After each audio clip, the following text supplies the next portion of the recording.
expressed in the following host and do not necessarily reflect those of Yoakley Scott Corporation and your sports network. Yeah, I've been closer to Jesus before, so can you help me out?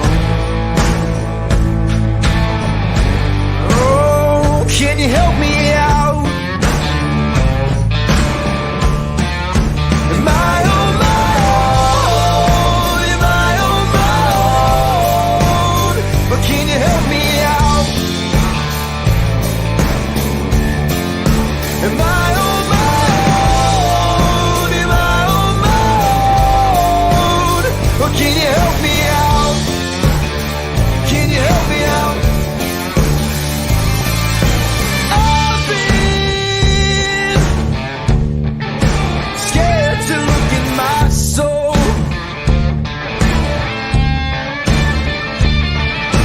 I've been afraid I would follow the road. Yeah, afraid of the things I've been told. Hello, everybody. Welcome inside a Wednesday episode of Running Point on ysnlive.com. Brought to you, as always, by Greenwood Chevrolet. I put the point the wrong way. And whatever, can't do it. In Austin Town, Anthony Hartwig alongside Ty Bartell. And we are also joined. It's becoming a trend on Wednesdays. So Scotty is joining us for the whole show. I'll pop you up, Scotty, so you can be a part of this wonderful setup here. Let's pop you in, Scotty. How we doing? It's like magic. Here I am. Voila. This is, I always tell DJ it's my favorite day of the week, and I really didn't imagine becoming a regular for the full show on every Wednesday, but things have been that way lately. So Well, Scotty, what did Disney teach us way back when we were kids?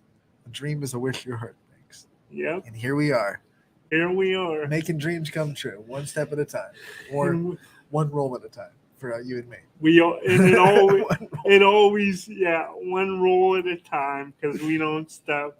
But it's always a good ending too, just like a Disney movie. Oh, yeah. Yeah. Get plenty of the Disney endings in too. Scotty Mincher's like a Disney prince. Look at him rolling on in here too. Hopefully, Scotty's not dealing with, every Disney movie, the parent dies at some point. So, Yeah. Knock on wood, my parents are going strong. So. yeah, well, we just fixed them. Scotty, what's your favorite Disney movie? Since you're on the topic, what's your favorite Disney movie? Not Pulp Fiction. I'll tell you that much. It's not Pulp Fiction. Favorite Disney movie? Well, since you guys brought it up, and it is baseball season, this one immediately came to mind because I used to watch it countless times when I was a kid. I'm going to go with Angels in the Outfield, Danny Glover. There's a thing called talent. They don't have it. Love it. No, How about you, Ant? You got a favorite? no, I'm a pitcher. My favorite, like, if we're going with, I don't know, I guess what everyone asks, they expect the cartoon part of the Disney collection. As far as that, because Disney seems to own a little bit of everything nowadays. So now you could say Marvel movies or Star Wars, they're all Disney. So I guess when we come about the animated collection, always been The Lion King for me. Favorite one. Those 90s animated movies are all bops, but The Lion King has always been the one that really I jam to. Hate the remake. It's terrible. Don't go see it. You don't like live action lions talking, Ant? You're not about it? No! You can't take real looking animals and try to emote human emotions on it was so bad. Like trying to feel for Simba, but you couldn't make any facial expressions when his dad died. I was like, what are we doing? It was bad. It was Can You Feel the Love Tonight was filmed in broad daylight. So it was like, Can You Feel the Love This Afternoon? Yeah. It was bad. Spoiler alert, it was bad. See, I heard I don't know what to believe because some people told me it was great, then other people said it was terrible. The only people that say it's great are the people that are feeding off the nostalgia. Then they'll realize about 3 months later after they watch it, it's like, They just copied and pasted everything and made it look real. That's all they did. Like there were no changes. And it's just like lazy film work, just critiquing it. It's insanely like most of the remakes are a little bit lazy, but that one was like lazy to the premium. It's not why bad. we're on this topic right now. We just you guys talk Disney. I just asked a real quick question of the favorite Disney We have movie. to finish it. And What's yours? bad What's about yours? Lion King. We have to finish it. What's yours? For me, I think Disney Studios wise, like remember the Titans is made by Disney Studios. That's going to be my favorite one. But like animation movies wise, I really liked Up. Up is probably one of my favorite. Ripping your heart out 10 minutes. Yeah. Disney Pixar, that first 10 minutes is talk about ripping your heart out, but that's one of my favorite movies. My favorite Pixar movie is Inside Out. That's a good one though too. Yeah, Inside Out. It doesn't rip your heart out until the end of the movie. Yeah, it's another really good. I'm pretty sure it was Pixar. I think Soul. Yeah, Soul was a good one. see, that was mid for me. Well, he said mid. This isn't a movie review show, so we'll just Yeah. end it there. I felt like Soul was trying to force feelings instead of actually making you feel them. You talked about angels in the outfield, Scotty, but it might have felt like there might have been some for some of these Class B teams that were playing last We had night. a lot on the line last night, Ty. Now let's venture into what we actually are paid to talk about, which is local sports. We had a lot on the line last night. Class B playoffs. There were softball championships going on at the Field of Dreams. There were tournament games getting started with Little League Baseball. And like you said, there were a lot of interesting results in all of them. Absolutely. I mean, you looked through it too. 18U had some play-in games just to get to the tournament and kind of figure that whole fiasco out that's over there. And 16U kicked off their tournament as well. So we're one game in 16U. We have the potential to finish up some of these series tonight as well. Let's start with the championship games because I think when you win a trophy, you should lead off the show. Yeah. In softball, the Little League District crowns were given out last night in both 10U and 12U. No if necessary games required because both winner bracket teams took care of business. Austintown beat Poland 7-2, and Boardman beat Canfield 12-0. Both games a little bit more competitive than the score really relates to, especially this Austintown Poland game. It was 2-1 going into the final inning, and Austintown scored 5 runs in the top of the 6th to kind of make that lead secure. This was a pitcher's duel in the oldest tradition, Ty and Scotty. You look at Mila Hamley from Austintown, my first time getting to see her live.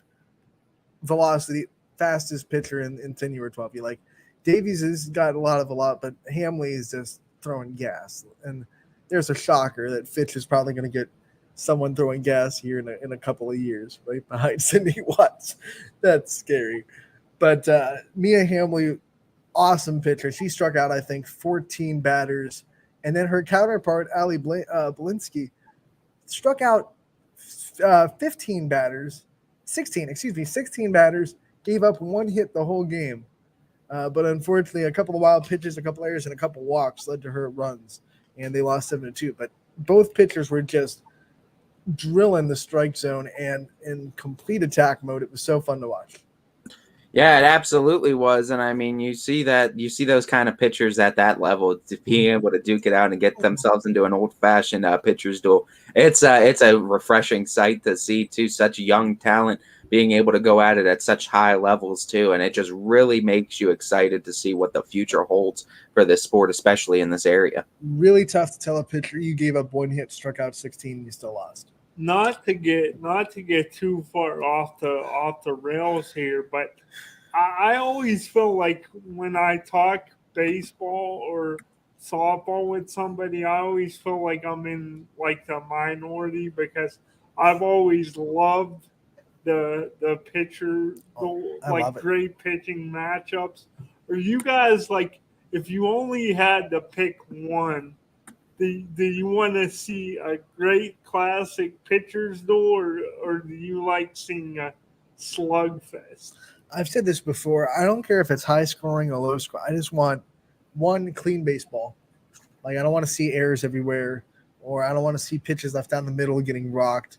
I want to see quality pitching, quality at bats, and clean defense. If it does that and it happens to be a high scoring game anyway, cool. If it does that and it's 1-0, that's fine too.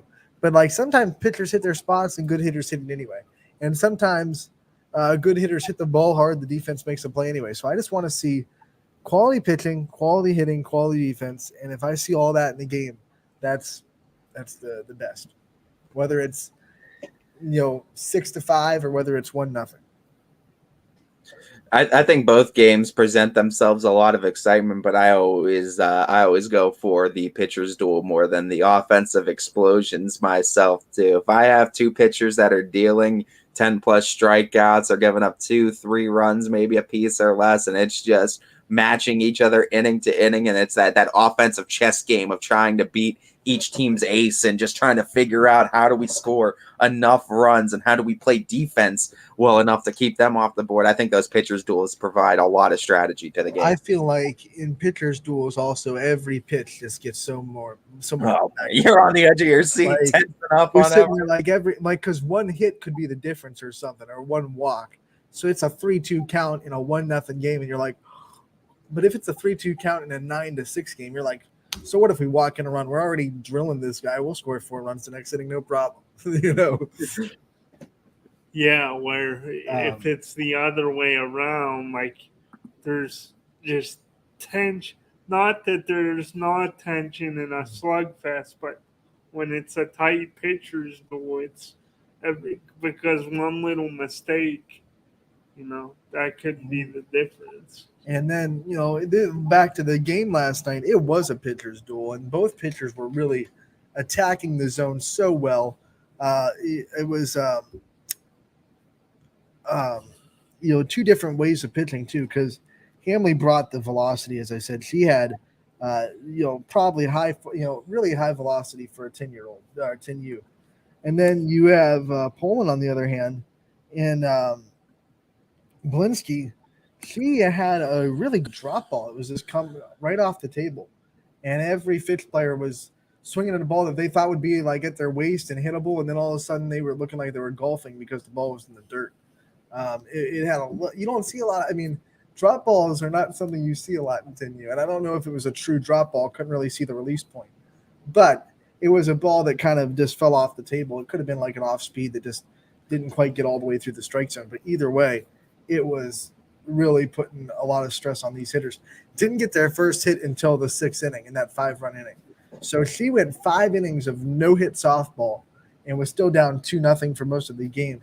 Poland came up there, bottom of the order, had 2 straight walks, and then they were hit in by Sydney McDonald for their run. So they cut it to 2-1, and then Austintown came up in the top of the 6th and scored 5. So that's enough for them to win with Mila Hamley pitching. And another player with a last name McDonald being productive in Poland. I know last night, spelled different. Is it really? So it's just another McDonald entirely. But this one is McDonald. It's spelled McDonald. Hey, I'll take it either way. It's another McDonald that's going to be producing Poland for years to come. So no relation to Katie, though, but hey, it's still the McDonald's seem to be McDonald. But you see a lot of you do see a lot of familiar names for both these programs. Severn, yeah, that name pretty well. Peyton Severn was on Austintown's team. How about Jordan? We know that name pretty well in the Austintown. You're going to know it real well here too in a couple of months. That's Julia for sure. Jordan is on that Austintown team. We know that, and then you look at Poland's lineup. We know that Hudak name from a lot of soccer fans in Poland. Hudak. Yeah, we know the Chavone name from Poland. Oh yeah. So, a lot of familiar names that you're going to see resurface in these programs. And that's the exciting part too, is just seeing that younger talent. Congratulations to Austintown. They advanced to the state bracket in Ashtabula, where they'll take on another district champion in another double elimination bracket. I believe the 10U starts on July 23rd for softball. We move on to the 12U championship game. Boardman ran away with it 12-0, but surprisingly, it was 1-0 in the third, and they had an 11-run third inning, all with 2 outs. The dam broke. It just And I'm saying that it's not a swear word. Damn with the M. It broke because everyone at YSN is just waiting for the one day Anthony swears at some point. It's not going to happen. But the dam broke, and it was Mia Dubel, the 8-hitter, that hit a 2-out 1-0 grand slam to put Boardman up 6-0, and then the wheels just came turning after that. Yeah. Whew. I tuned in and I was rewinding too, and yeah, you got it. You hit the nail right on the head. The dam broke in the third inning too. After 11 runs put up, and I sat there and I said, "Damn!" So it was certainly a big offensive explosion for Boardman. And we talk about sometimes some teams live and die by crooked numbers, but that was crooked. I don't know if you could make something crooked twice, but they crooked it and they made it even more crooked again. It was askew. Yeah, it was askew. It was just that's one big explosive inning. I want to give a quick shout. I mean, Canfield's defense, despite losing by that score, was just awesome last night. Like, they had the over the head grab in center field by Sophia Seipel. It was amazing. Milana Molenkoff went and caught a ball over the fence in foul territory on the first base side. And then later on in the game, she doubled off a runner by catching the line drive and throwing it to second to double off a runner and get a double play. Like, Canfield was in bad situations in the first and second innings with bases loaded or multiple runners on, and their defense came up with big plays to get them out of it. They threw a runner out at home. Their defense kept scrapping, trying to keep them in it. And like I said, eventually, when you keep loading the bases and keep putting runners on in scoring position, eventually you're going to get through, and that's what Boardman did. But Canfield's defense was really, really good. Yeah, I mean, it wasn't Canfield's night in that particular contest, but yeah, credit Canfield for making it to this point and still showing some flashes of brilliance inside of a score that maybe some people would take it as just one way too, if they're not looking in the finer details of the game. Whose night it was, Ty? Taylor Watts. Surprise, surprise! Watts are electric. 3 hits, and she was robbed of a 4th hit by Seipel in center field with that over the head grab at the fence. I mean, she was attacking the first pitch. She had a game plan going up to every at bat, and that's what I love to see because, a lot of young hitters, they'll just go up and just try to just swing and not really focus on what they want to accomplish, what they want to do. They just saw this pitcher a week ago. So if you're a good hitter, you're going to go up there and say, what did I learn from Cam Harina last time to make us a better hitting team this time? And throughout the whole game, they were aggressive early in the count. Their whole team had a really good game plan at the plate. But Taylor Watts set the tone. First pitch of the game, she hits a base hit to the 5-6 hole. It was just setting the tone. And they put her in the leadoff spot, and she did a great job. Swantek behind her, great shortstop, made a lot of good plays at short. And then you had Emma Davies in that lineup that hits almost as well as she pitches. So it was a really good showing from Boardman. They advanced to the state tournament as well. They'll play earlier than 10U. They'll actually play this Saturday in Ashtabula at 10 a.m. in their first bracket game against the winner of District 1. Haven't been told who won District 1 yet, but it's got to be someone I think that's the Ashtabula district. So someone up in the Ashtabula area, Boardman will be playing at 10 a.m. on Saturday in the first game of that double elimination state bracket. Yeah, and we're excited to be able to cover it too and just see how much further some of these teams are going to be able to go as we have a couple of district winners too. So congratulations, Austintown and Boardman in the 10U division. We're definitely looking forward to seeing how far these two can ride this wave out. Scotty, is there anything better than seeing children win a championship? I don't think there is. I think they had to cattle them off the field because they were just loving holding that banner. It was one of the best things I think you ever see. It's just the childlike wonder of winning a championship at that age. Yeah, we were talking about Disney movies earlier, but that's like a Disney movie. It's like Angels in the Outfield, but played out in real life, man. How can you not love it? That's what it's all about. You sat on how? I think Scotty just wants to watch Angels in the Outfield. I know. I should find. I don't think we used to have it on the VHS. Yeah. That's how old I am, but I don't. I lost it, so I have to find a copy of Angels in the Outfield. But, If we wouldn't get blasted by copyright claims, I'd put a clip up just for Scotty. yeah. Scotty's got to do as a preview to next Wednesday's show. We need to see him do the angel wings. He's gonna have to do a video of the angel wing. Anthony will do it too. Anthony needs to do it for the weather report. It's just, that's If you come on like Ranch Wilder and be like, Angels will be "This in is the not outfield. baseball." Yeah, you would just come on and be like the You got a old really get big, off my lawn, you got a really big Ranch chin. Wilder. You got a really big chin. So, in looking at these two teams, and before we close the book on Little League's discussion for today, and the two teams that you had the chance to see, Austintown, Boardman, the winners, what are the strengths they're going to have to ride on to make it deep in these tournaments? Austintown, it's Mia Hamley. I mean, her in the circle, they're going to ride with her. She came into that championship game not giving up a hit yet in that district tournament, and she only gave up 2, I believe, to Poland. So they're going to ride or die with her in the circle. I mean, that's just the end of this discussion.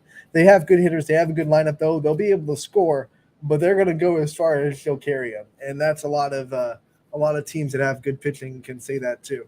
For Boardman, they're just a complete team. I mean, they have Emma Davies in the circle. She pitches really well, but their lineup 1 through 9 is just really good. You saw Mia Dubel hit a grand slam in the 8th spot. So they have a really good balanced lineup. If they can keep that, keep getting contributions from everybody, I think they can make a deep run. And in your opinion, too, what is the future of softball going to look like? In just your experience in recent years and what you've seen in the younger talents then to what you're seeing now. It's good. It's good.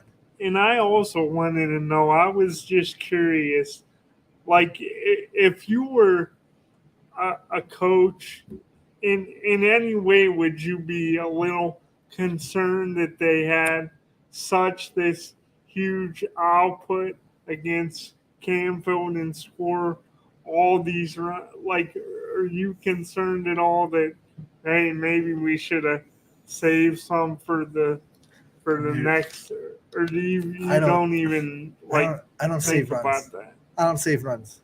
Okay. It's a Especially firm against- believer in runs don't get saved. But like these girls were motivated. It was Canfield. You know, there's that little bit of bad blood. They wanted to send a message, and they absolutely did. So I knew that foot was not going off the gas anytime soon.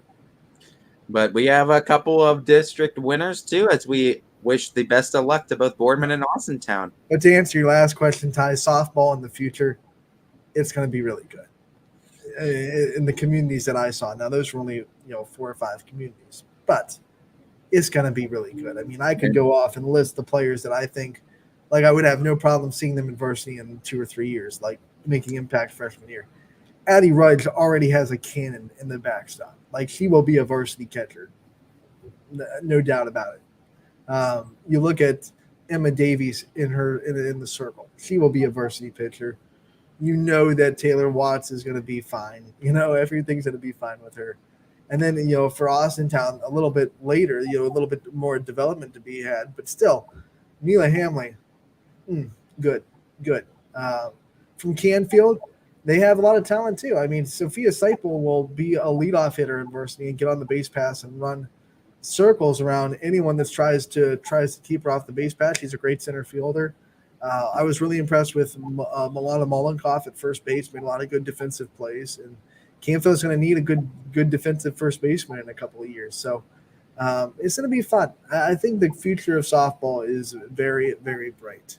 And I'm sure we're going to see the future of baseball be just as bright in the next week.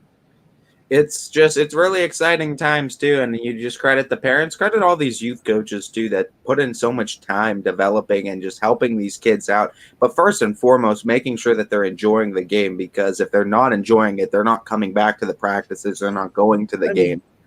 Boardman's coached by a former state champion at Boardman, so I mean, can you ask for anything? Yeah. Better? So it's people that have had success in the sport, but it's also coaches that care about the kids enjoying the sport too, because that's what it's all about at this age too. It is a kids game after all too. So we love to see it too. And you brought up the point too. Is there anything better than children winning a championship? I don't think so too, because I don't think the excitement can ever be matched.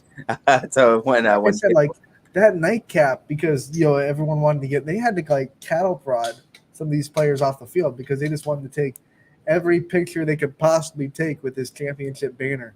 And you'll probably see them all over social media, all these different, pictures with Fred Moots, pictures with their future coach. Wink, wink. Moots. Moots. You got. Moots. I always love seeing Moots. Moots had to go ham it up on the field. Yeah. Moots is trying to make sure he gets these strike zones right so he could school these umpires during the high school season. He's like, guys, this is what we do. This is how we do. Guys, come on. I could call that a strike all day. What are we doing? That sounds just like him. That was an on-point impression of Fred Moots. All right, let's move on to the Class B playoffs tie and the play-in games, I should say. Playoffs and play-in games in 18U. We'll go to the final scores and then break down some of the matchups. We'll start in 16U. Creekside doubled up Avalanche 14-7, a shocking score in game one. I said too in this one, Creekside has the pitching, and in a battle of pitching versus offense, I'll take pitching. Now, granted, 7 runs isn't ideal for what you allow in a night, but it was enough. This wasn't a pitcher's duel, Scott. No, it wasn't, but it was enough. And you want to talk about big lopsided innings? It must have been a theme. 5th inning, 11 runs scored by Creekside. After Creekside was trailing 5-3 heading into the top of the 5th, an 11-run top of the 5th inning put this one on its head, and Avalanche was never able to recover from that point. 13 hits from Creekside, too. How many times do you think we're going to have 2 games on the network that both have 11-run innings? That's unbelievable. Unbelievable to see that many runs scored. But you look down the line, Mason Petridis, a 2-for-4 day, 3 RBIs. Tyler Mikulin had a 1-for-3 day with 2 RBIs. I mean, up and down. Jackson Cheeks, 1-for-3 day with 2 RBIs. There's multiple guys just getting multiple runs batted in on the day, too. And when you have runs coming up and down the order, 4, 5, 8 whole hitters, I mean, it makes you unbeatable at times. Petridis also got the win on the mound, too. So not only did he have a good day at the plate, but he also pitched his team to victory. He was awarded the win. 2 innings pitched, gave up 3 runs on 3 hits, and he struck out 2. You look at it, too. There was a lot of guys just laboring through some innings, too, trying to get through innings. This is going to be interesting going into game 2 now that Creekside has the 1-0 advantage. Yeah, well, this puts Avalanche in a tough spot because now they have to win a doubleheader tonight to win the series. And for Avalanche, you're going to need to figure something out quickly. And, I feel like if you're Avalanche, you're just taking that as, okay, it's just one game first and foremost, obviously, right? But they're not going to score 11 runs in an inning. Or the possibility of them putting another 11 spot on us, too, is slim, right? Like, we just need to play within ourselves, too, and not allow – that was the inning that made all the difference to Avalanche's win and loss last night. It's like, can we put up an 11-run spot this time? The biggest question is can we just not fall apart for one inning? Can we just keep it together? Can we bend but not break in those instances? Because in that instance last night, Creekside broke Avalanche in that 5th. On the other side of the 16U bracket is Whiting, and they got the game 1 win over the Astro Falcons 7-3, and that keeps Whiting perfect against the Astro Falcons this season. There's just something about Whiting that Astro can't overcome right now, and it continues. 3 straight victories for the roll-offs against Astro. And honestly, it was just another great all-around pitching performance. When you are holding this Astro lineup to 3 runs or less, that's another time that Whiting has done this to the Astro Falcons this season. Absolutely incredible pitching numbers that we see from Whiting, yet again getting a big win too, and that puts them in a huge, commanding 1-0 lead against Astro now. And like we said yesterday, taking that 1-0 lead puts the other team in a really tough hole. Astro is going to have to come back and win 2 in a row tonight. And not that it's out of the realm for Astro, but your backs are against the wall, and now mistakes are magnified, and you can't really make that many of them needing to win 2 in a row. And, here come the Whiting roll-offs who had the struggle spot, and we were talking about that they weren't exactly streaming high into the playoffs. But I said yesterday, sometimes matchups matter, and it seems like something in the matchup, Scotty, between Whiting and Astro Whiting just has some edge on them, and you've seen this in sports, no matter what the level, college, high school, professional. There are just some teams in a season that just they have that matchup against you, and there's not much to do about it. For sure. I know it all too well as a Cleveland sports fan. You were roasting me pretty I wasn't hard trying to bring up bad memories this time, but if you want to do it to last yourself, week. It's kind of like, after the 2020 NFL season, I thought the Browns had finally slayed the giant beast of the Pittsburgh Steelers, winning in Pittsburgh. And then the next year comes around, the Steelers are like, no, you're still like little brother. I think DJ's Beat dancing over us there. twice. So it's like, oh man, really another kick in the groin. But sports will do that to you sometimes. Yeah, sports will kick you in the groin a lot. Yeah. Sports can be beautiful, but it can also just be heart wrenching, man. But I think every fan base knows that. They all have at least one instance where they're like, "Oh, that hurt really bad." Yeah, No matter that what one stinks. they're rooting for.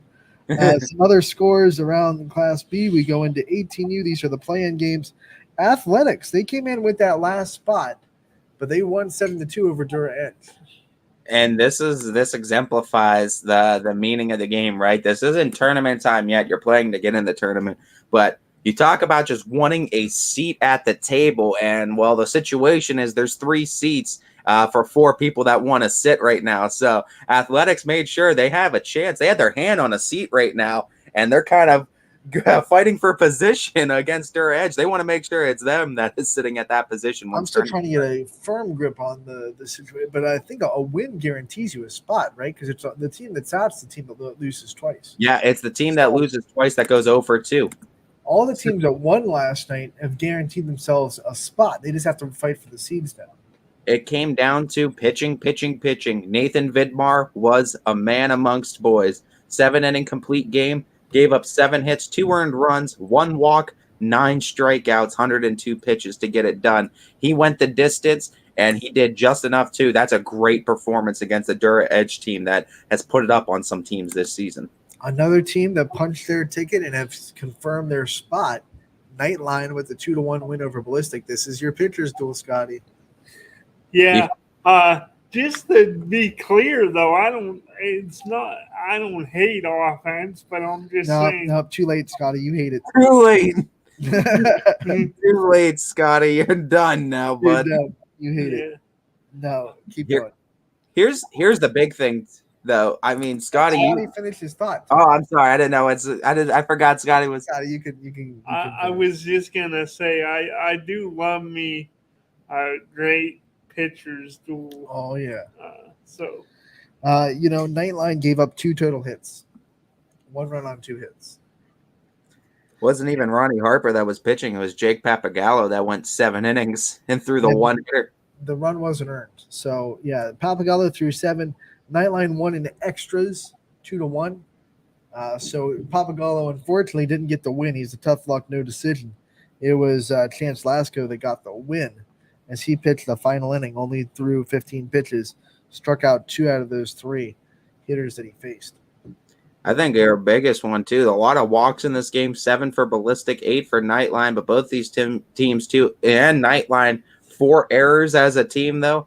But like I said, this team just all season long, they find ways to win. They find ways to get it done. Jake Papagallo gives a great performance for Nightline to get them into a spot now. Now they have a chance to get themselves in a really good spot as the top seed, I guess, of the play-in tournament and get themselves nestled up there.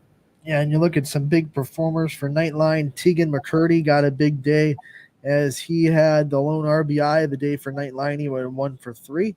Tyler Kappen went 2 for 4 with a run scored. And then Chance Lasco, who also got the win, went 2 for 3 with a walk. Ty Eberhardt walked 3 times and scored a run. Once again, Lasco got the win. For Ballistic, Brady Harmon was the responsible for both of Ballistic's hits. And Nick Marola scored the run for Ballistic that they had. Caleb Schaefer walked 3 times. You said it, there were a lot of walks. Will Morrow pitched well despite the loss. He went 5 innings, gave up 1 run, struck out 3. So Will Morrow was one of Ballistic's best all season. He gave them a good effort, but sometimes, you're a tough luck loser even if you pitch well. Yeah, not a single extra base hit that was taken in this game.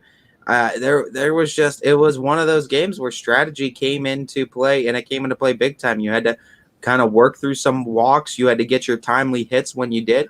And that's where it just happened, where Nightline was the better team. But how about this one, too? You talk about the 2 hits. That means that Nightline held Ballistic to a .080 batting average on the night. And this was a Ballistic team that was absolutely putting it up offensively. So credit Nightline. And that's what we said, too. Sometimes you could have some of the best lineups in the world, but if you go up against that one pitcher that's having his best stuff working on the right day, they could shut out anybody. And like you said, it wasn't their ace that did it. So they played that game that we always talk about, where do you throw your ace in the first game or not? They decided not to. They trusted Papagallo. He came through big, pitched a heck of a game. But now, because they took that gamble, Scotty, they have their best pitcher still waiting in the wings for their next game, which will be tonight against Athletics. Yeah, it really makes you think. Like, I still don't take that gamble. I know it worked out for Nightline. I don't do it. you don't you No, before I could even get to I it, knew you're you were like, going to ask. you're like, no, shut No, this down. we've had this discussion. Like, I am a firm believer that you don't take wins for granted. You make sure you throw your one guy in the first game that you can, and you make sure that you get the win before you think about. I do want to point out, though, like Jake Papagallo was not. This is not a knock on the rest of the pitching. He's just not the leader of that pitching staff per se. Yeah, but I mean, he was leading in a lot. I mean, leading in some categories, at least in the top 3. He logged still 45 innings this season. And also, that's the 3rd time this year he's gone the complete 7 innings, or at least 7 regular contested innings. He did it against Ballistic earlier this season, too, where he went 7 innings strong. And in that game as well, he only gave up 1 earned run. So it might have been a case where Coach Otto saw the numbers that Papagallo had against Ballistic, saw that he went 7 innings prior, and then he just went with the hot hand. He threw 108 pitches, so he's toast for 3 days. Absolutely. They have to get to Friday. And he wouldn't even be able to pitch on Friday in the first game of the actual playoffs. So he's toast until Saturday. But like we said, they have a lot of pitchers in that bullpen that they can throw. 2.16 ERA. He averages over a strikeout an inning, too. Papagallo is a nice arm, too. That secondary arm with Ronnie Harper. The statement was not a knock on Papagallo at all. No, absolutely not. Absolutely not. But like you said, too, and that's just the confidence, too. And sometimes you read between the lines, and you got to figure that's got to be what Coach Otto was thinking. He took his chance. Sometimes it's a disadvantage with Ballistic seeing the same guy twice, but he had more faith and trust in his pitcher to go out there and give another great performance against Ballistic bats, and boy, did he ever. He really owns Ballistic's offense this year. 14 innings pitched against him. Well, sometimes we talked about matchups with Whiting and Astros. Sometimes you look at that matchup and say, he's got their number. That's baseball, though. That's baseball sometimes. And something about this pitch that this lineup can't figure out. I don't know if he has some deep resentment against like the Jaws movie or something when he was a kid, but he sees those sharks. He sees the sharks that Ballistic's repping, and he sees red. He's traumatized by the movie Jaws, so now he pitches well against anyone that uses a shark's logo. Yeah, he which is weird because like Ballistic, I wanted the shark logo on the website, but they have that. They don't have it anywhere. Yeah, I wanted to use the Jaws quote when they finally finished off the shark the I think that's one of the best. And he just cut it off right as the thing blows up. One of the best movie taglines ever, even though nothing comes close to the original in my opinion. But Jaws 2, just when you thought it was safe to go back in the water, that's gold, man. and look at this, and Scotty's shouting out taglines now over here from two. Yeah, We went from talked- favorite Disney movie to talked favorite enough tagline. movies Hey, already Jaws on 3, The Revenge. the show today. No revenge. They But went from one of the best taglines to one of the most overused generic. Jaws 3, The Revenge. The revenge. But I was wondering, You ever want to too, get a laugh? Go watch the scene where the shark breaks through the glass in Jaws 3. The and how worst thing ever. It's the It's worst thing ever. Wow. It's, Sorry, Scotty. how about in Deep Blue Sea when That was good. That was Sam a good- Jackson he gives a big inspiration. That's one of the best scenes speech and then in cinematic history Yeah. because it's building up. The orchestra's playing, and Samuel L. Jackson's about to give this big speech. Spoiler alert: it doesn't end well for Samuel L. Jackson. The first time I saw that, man, I was terrified. I was just terrified. All right, Scotty back, turned it back off. to baseball. But as far as baseball goes, I had something for you guys because you just said a moment ago, Anthony, that no matter what, you're always gonna throw your ace, the best pitcher. This kind of maybe piggybacks, you could say, off that a little bit. I just wanted to know, if you guys were managing a team, would there be times you would go more on just your what you're feeling in your gut, your heart, just feelings that you get, or do you like when a manager looks at all the numbers and the scouting reports and goes about it that way? If you use your gut, you're going to be taking Tums because you're going to have a lot of indigestion. I used the word right this time instead of last week, indigestion in my chest. So you're against using your gut? No, I'm not totally against it, but you got to pick your times. I'll use a flashback, and I know I'm going to sound like a homer because it's a Royals game. Joe Madden was using his gut and his emotions to leave Matt Harvey in the game in World Series. Game 5. He pitched really well through 8, and it was like, oh, we got to. The crowd was chanting what Dark Knight or whatever his name is, whatever his nickname was, and he said, okay, we're gonna send Matt Harvey back out for the 9th. It didn't go well for Matt Harvey in the 9th. He should have just said, hey, he pitched 8 solid innings. We have a great closer in Familia. Let's just go and win this game and push it to a game 6. He didn't do it, and Royals won in 5. It can really come back to bite you if you let your emotions and feelings kind of make a decision. I could give you one better too. You want to go off of Homer once? Jason Giambi hit a 2-run homer against the Chicago White Sox that sent Cleveland to the 2013 wild card. They pinch hit Jason Giambi, who was a 181 hitter on the team. That was gut reaction. So I agree though with you, Ant, that numbers need to be, I think, at the forefront because we know so much now. There's so much more sports science and so much more we're knowledgeable on. Look, gut reactions come. The best gut instinct decisions come from coaches that really know their players. Mhm. Like Jason Giambi, there was something about him, and the coach knew what he was capable of and said, "Let's put him in." Best example, I'll use softball. Pat Murphy, who is one of the most respected coaches in the game of softball, coaches for Alabama. For those of you that don't know. There is one of the famous clips in softball, and I don't remember what year it was. Excuse me. I think it was 2012 World Series. Alabama's down.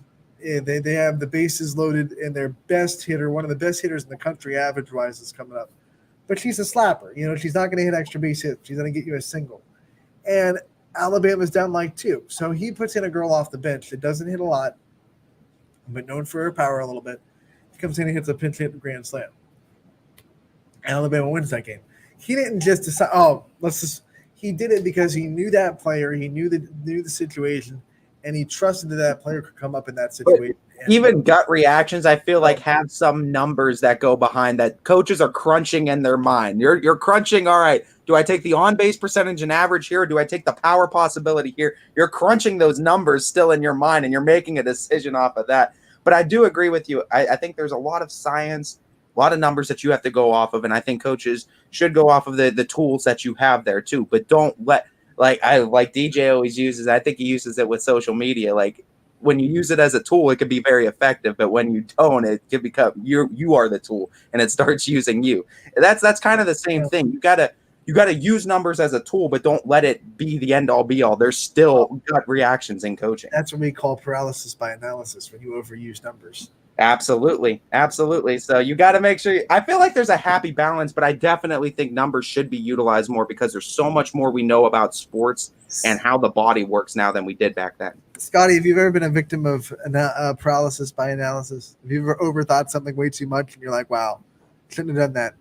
Yeah, for sure. That's actually one of It was me in every test I took in my school career. That's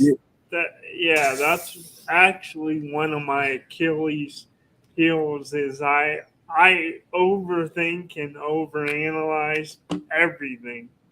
So sometimes it's really good, but then sometimes it's just bad, man. Scotty, what do you want to have for lunch? Well, I have to go through the numbers. Yeah, quick. Let me crunch the numbers here. You ever pick up the dice too early, Scotty, and Yahtzee? You ever crunch the numbers too much? You ever pick up the dice too early? You be sitting like 3 6s there, and you're like 3 or 4 6s. Like, should I go for the Yahtzee or take a 24 in the 6 column? Yeah, I remember. It's funny you say that because one of the first times I was at the casino, I was playing the slots, and I pulled the lever. This is the first time I ever pulled it.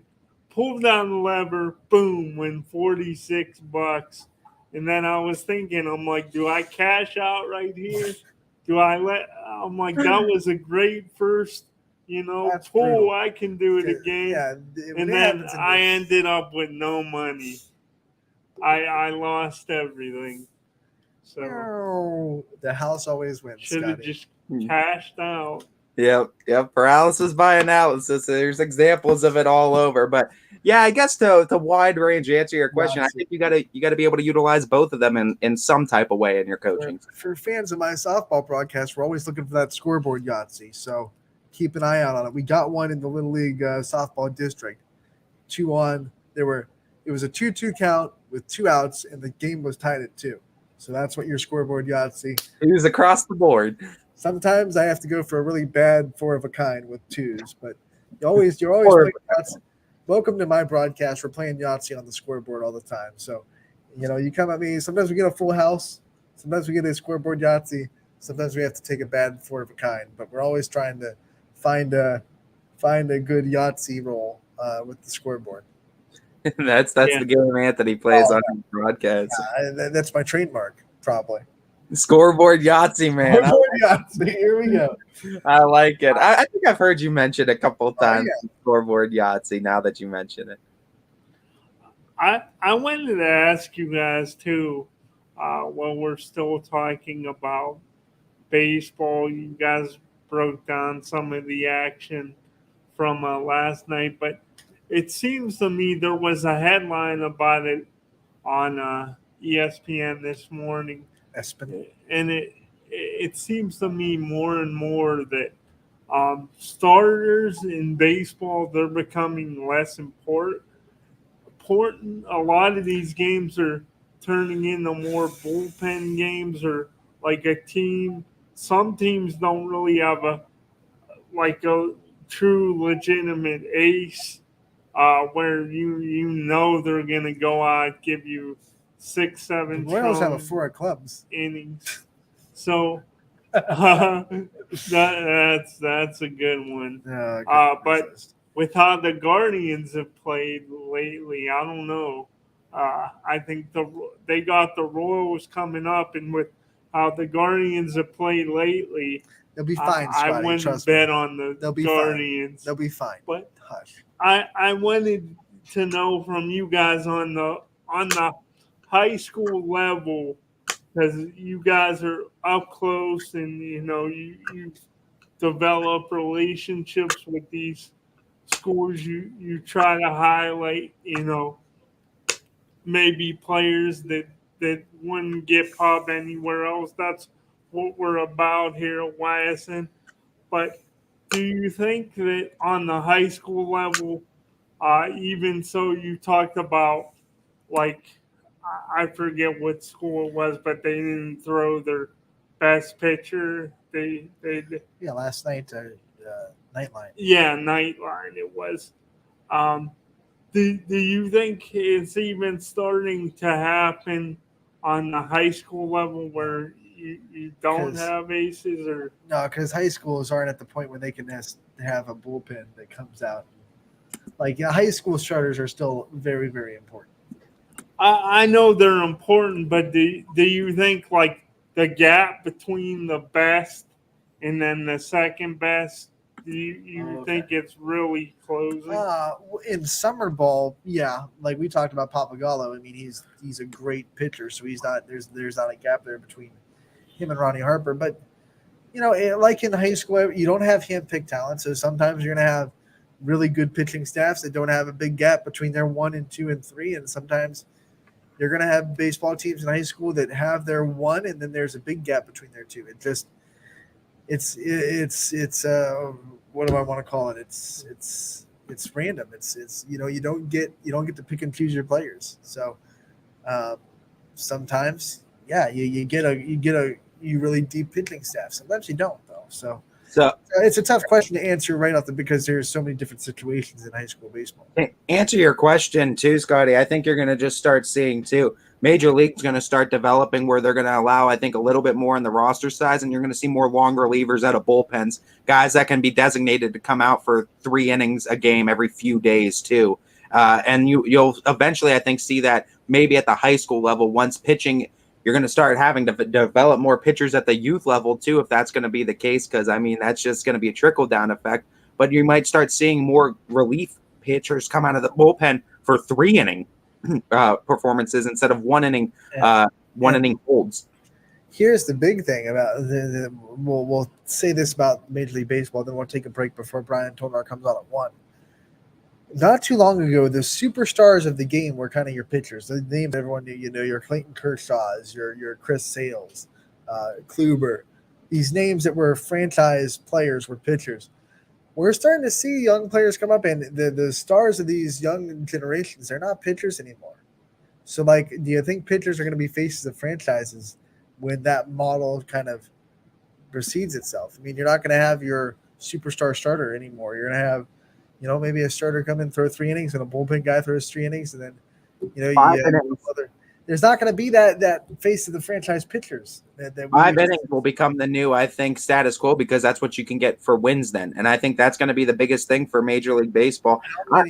I'm not joking when I say I think there's going to be more long relievers in baseball here in a few years where you're going to see guys get 3 innings or at least get to go through the order one time, where they just send a guy, go out there and say, you get 1 time through the order, you get to face everybody once, go out there and let's see what you can do. How many superstar young starters are there left in the league?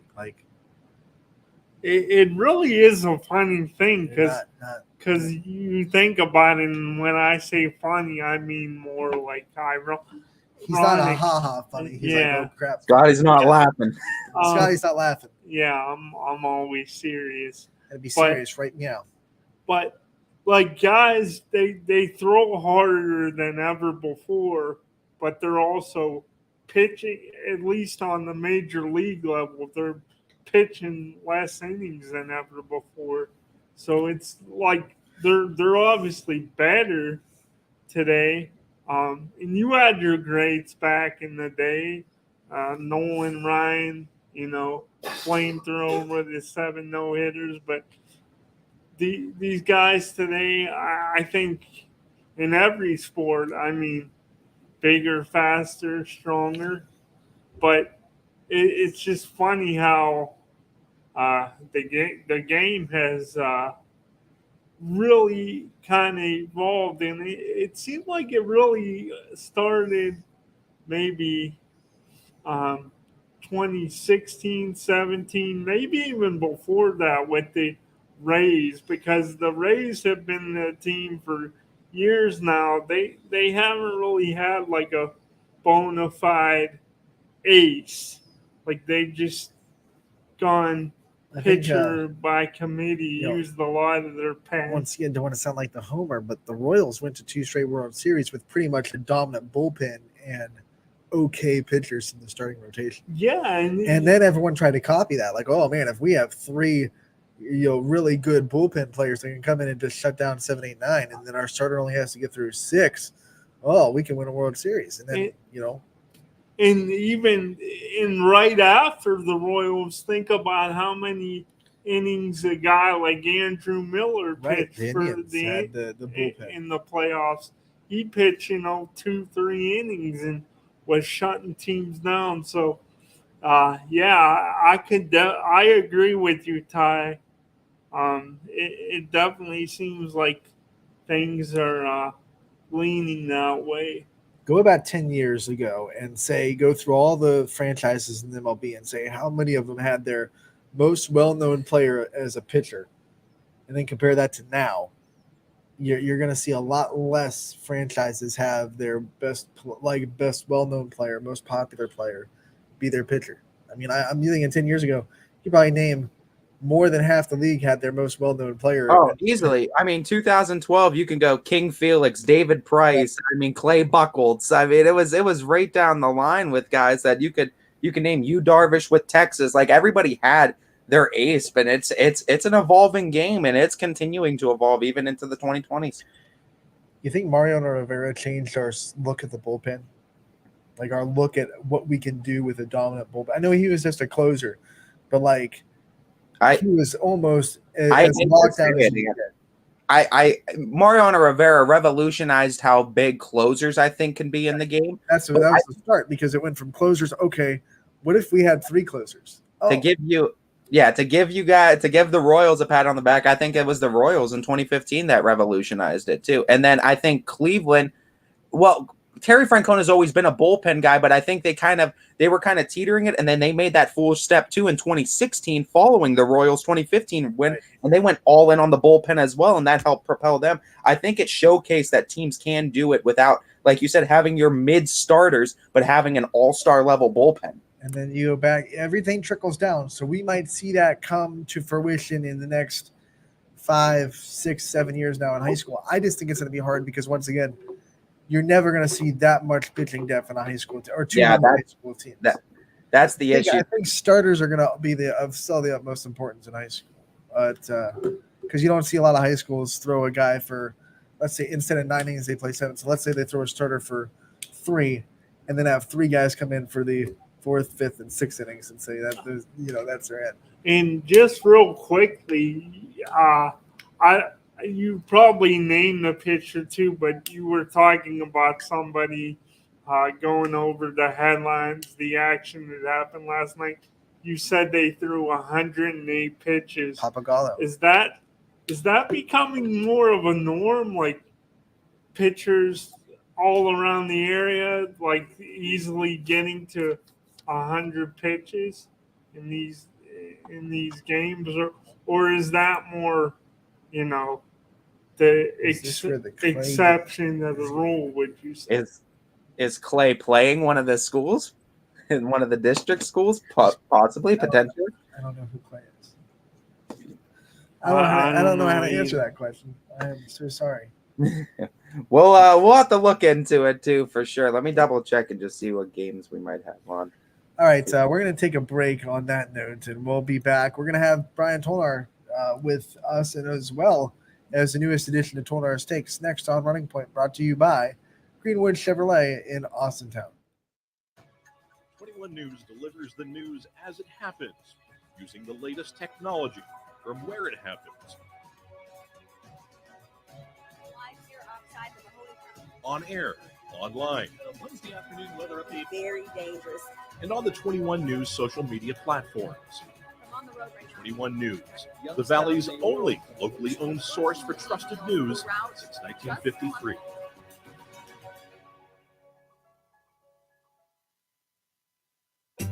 As fine as the eye can see, the finest hardwoods from the finest trees. Made for your home and within your means, Baird Brothers will help fulfill your dreams. Let life and light come shining through in quiet morns.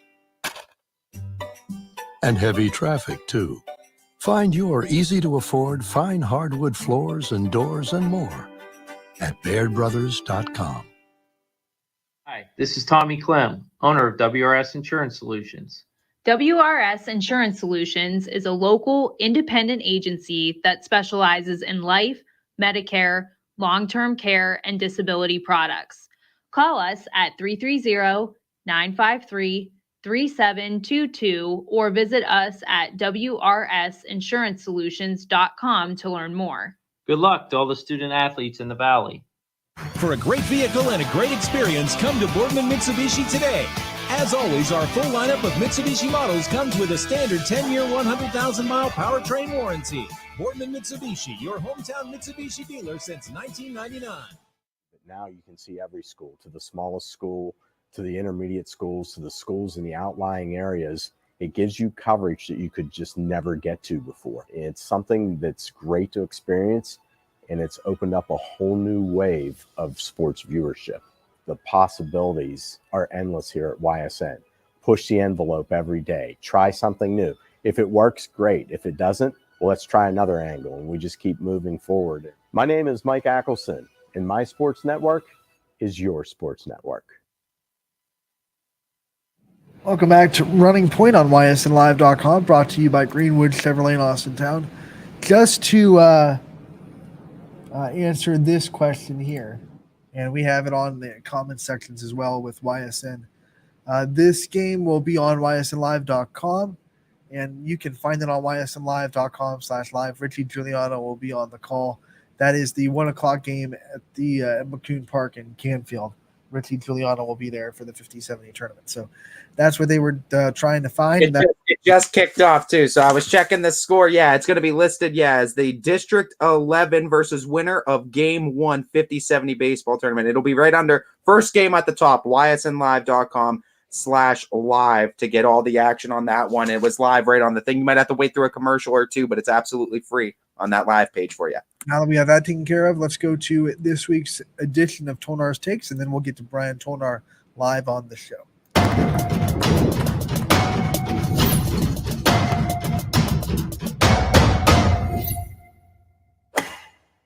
Brian Tonar, Mill Creek Metro Parks PGA Director of Golf, and this is your YSN Golf Tip of the Week. Today we're going to talk about bunker play and the importance of making sure that we get out of the bunker in one shot to give ourselves an opportunity at putting for par or pitching or chipping for par. So today we're going to go over the fundamentals of the setup. As you can see, we've hit ourselves into a position to where we need to get it up and down out of a bunker. The lie is pretty good. I'm going to choose a sand wedge. Again, we talked about bounce when it comes to chipping. We're going to use this bounce and this leading edge to get our golf ball up onto the green. Stance is going to be a little bit left of the target like it was in chipping. Target line is going to be straight at the hole. So you'll notice I'm going to go with a wider stance, and I'm going to go with a ball position off the instep of my left foot. So it's going to be a lot more forward. Most importantly, I want to dig my feet in to where it's just underneath where the lower part of that golf ball is. And the reason that we do that is we want this leading edge of the club cutting underneath the golf ball and getting the golf ball up into the air. So a couple things will happen. Once we dig our feet in, we want to favor about 70% of our weight on that front foot.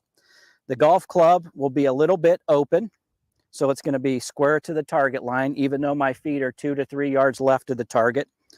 From a takeaway standpoint, my normal golf swing, we've always talked about our shoulders rotating through. This one, we want to have our hands coming into play. So our hands are going to pick the club straight up. We're going to splash through the sand. You'll notice a line here. This is going to be right where I want to hit. I'm on a greenside bunker, maybe 15 or 20 yards away. I want to hit maybe 1 to 2 inches behind. And I want to think of this club dragging through this sand behind it. The sand, as it clumps up to the club face, is our friend. The sand is actually going to help get the golf ball up into the air. So we have to maintain acceleration, because the moment we stop, that sand will knock the ball straight down in the bunker. So we want to make sure when we finish, we're making a nice high finish, because that sand needs to be lifted up into the air.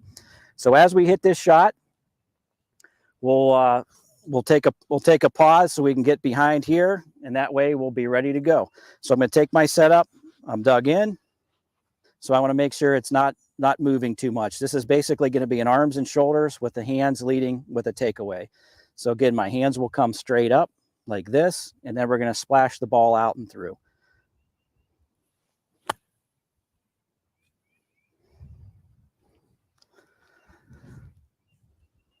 just like that. We're going to use the sand as our friend to get the golf ball out, and it pushes it up on the green, gives ourselves an opportunity to chip or putt.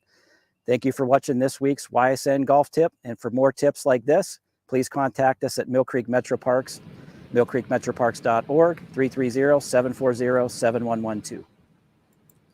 The sand is your friend, and that is something you take away from that one. As we bring in Brian Tolnar on this episode of Running Point, and Ty will pop in as well. Brian, once again, a wonderful tip of the week, or Tolnar's take as we're calling it now. Bunker play, and you talked about stands. I know bunkers called the trap for a reason. It's not somewhere where you want to be. What are some of the things that you see people struggle with the most when they're trying to learn how to get a good bunker shot? Well, I think a lot of times when you come and you're dealing with bunkers, whether it's a fairway bunker, whether it's a greenside bunker, just the factor of fear is involved. Hey, I hit it in a bunker. It's going to be trouble for me to be able to get it up and down. One of the factors when you're watching the PGA Tour or LPGA Tour is you'll see players that like to hit it in the bunker. And the reason that they like to hit it in the bunker is because it comes out of the bunker consistently every single time.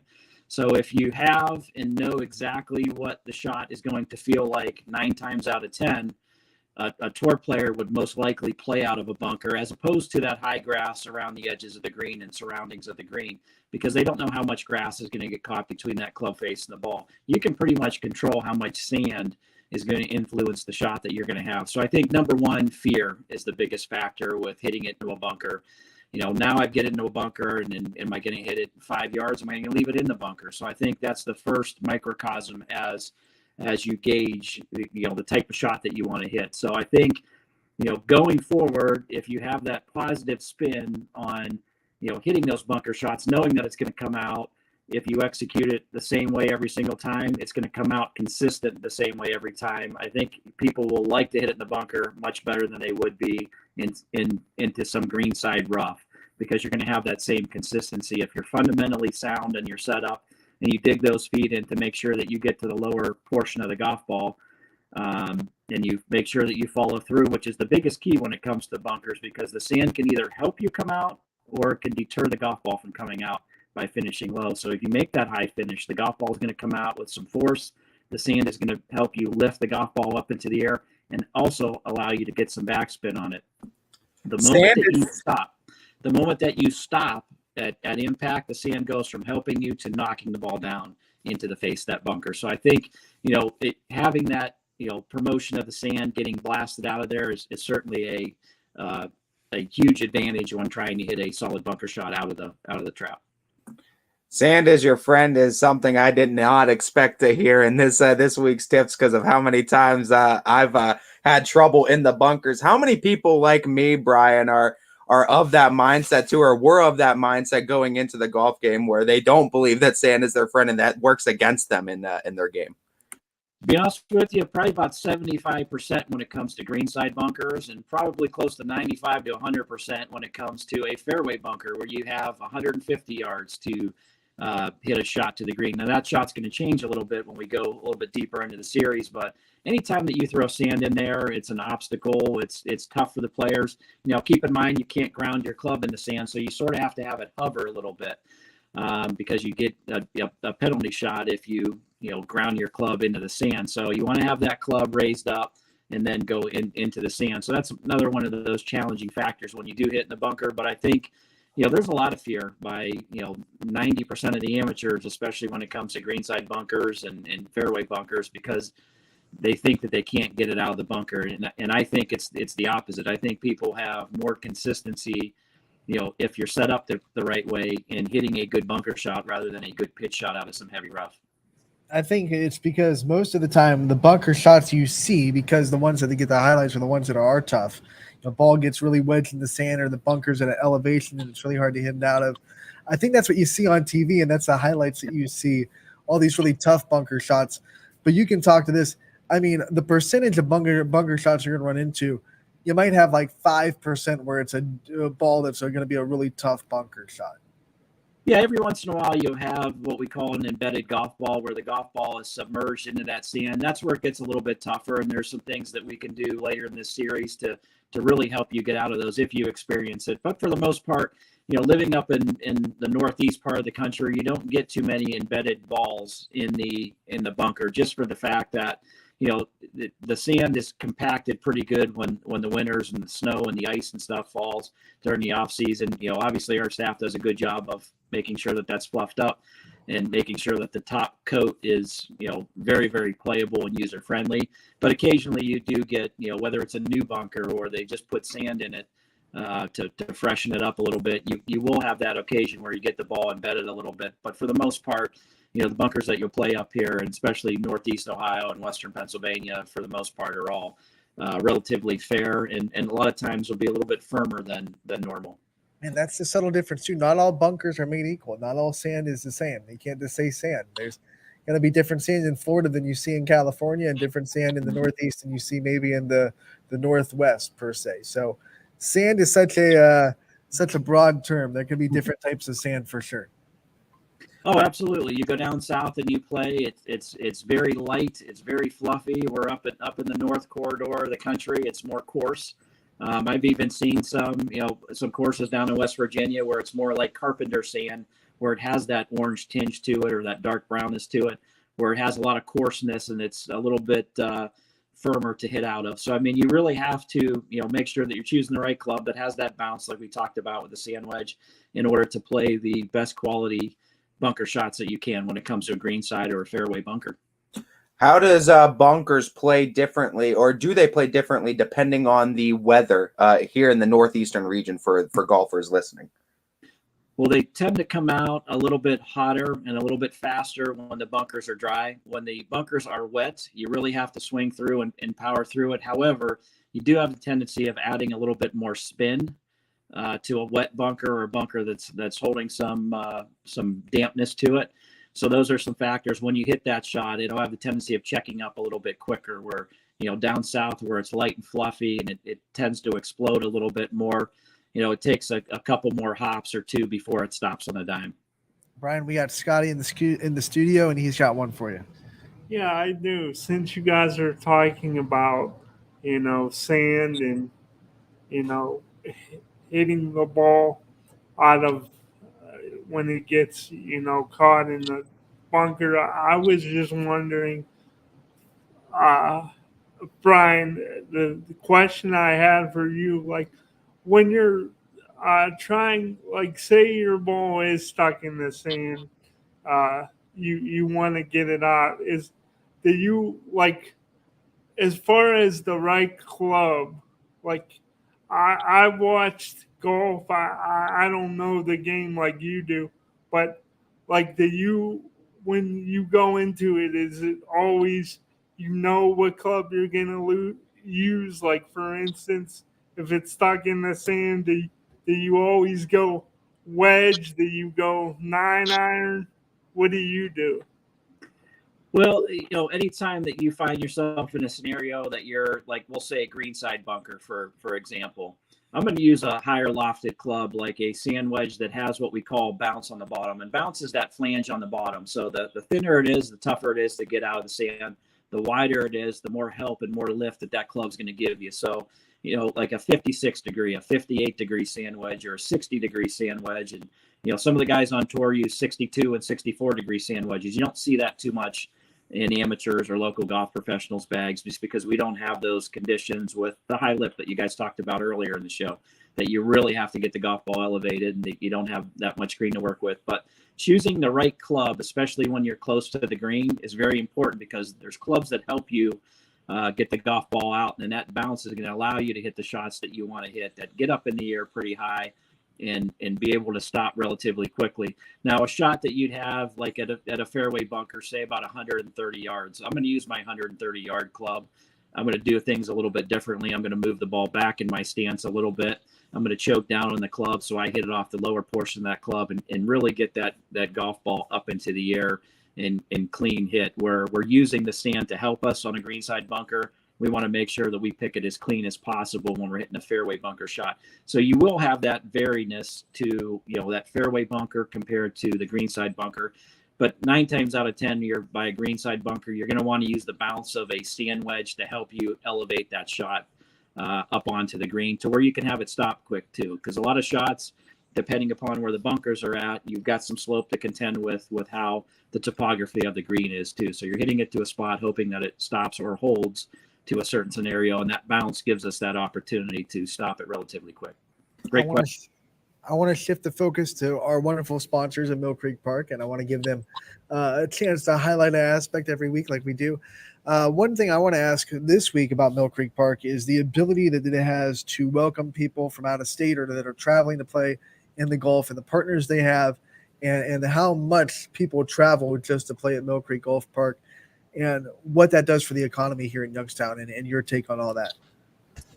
Well, we talked a little bit about the AJGA tournament that we just finished up, and through every year's event up until this year, we haven't got the final stats and numbers on that. Probably won't get it until September, October, somewhere in that region. We brought in, just with that tournament alone in its infancy of going back to 2016, has brought in about $2 million in overnight stays and hotel visits and dining and food and expenditures right here in the Mahoning Valley. It's, in addition to that, it's brought in about $70,000 in local charity, of which our park benefits and our area benefits greatly.